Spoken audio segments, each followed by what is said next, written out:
আজকের গল্প চোরের আজব সাজা। একদিন গোপালের জ্বর হওয়ায় সে সেদিন রাজসভায় আর যেতে পারেনি।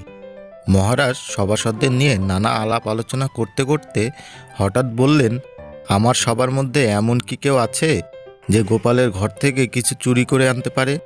যদি কেউ পারে তবে সে সামান্য জিনিস হলেও আমি তাকে বিশেষভাবে পুরস্কৃত করব। তোমরা কেউ রাজি থাকলে বলো। মহারাজের পুরস্কারের লোভেও কেউ রাজি হলো না গোপালের ঘরে চুরি করতে, কারণ বড় চতুর সে। তার চোখে ধুলো দেয়া সহজ নয়। ধরা পড়লে নাকালের শেষ থাকবে না। নাকানি চোবানি তো খেতেই হবে, আর সে তার প্রতিশোধও একদিন না একদিন নেবেই নেবে, এবং অশেষ দুর্গতির সীমা থাকবে না।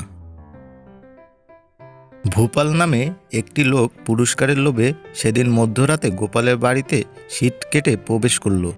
গোপাল আগে থেকে রাজসভার কথা জানতে পেরেছিল, তাই সে লোভী লোকটাকে জব্দ করার জন্য তৈরি হয়ে রইল।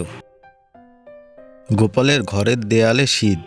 গোপাল পূর্ব প্রস্তুতি মতো একটা মানুষের বিষ্ঠাপূর্ণ কলসির উপরে গোটা কতেক টাকা রেখে দিয়েছিল, এবং সেখানে নিজে একপাশে আত্মগোপন করে দাঁড়িয়ে রইল।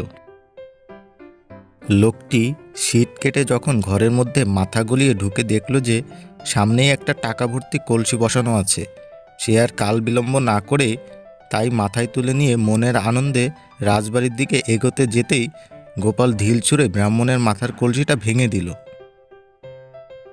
কলসি চুরমার হয়ে সঙ্গে সঙ্গে লোকটির সারা শরীরে বিষটাতে পূর্ণ হয়ে গেল। তখন ভোর হয়েছে।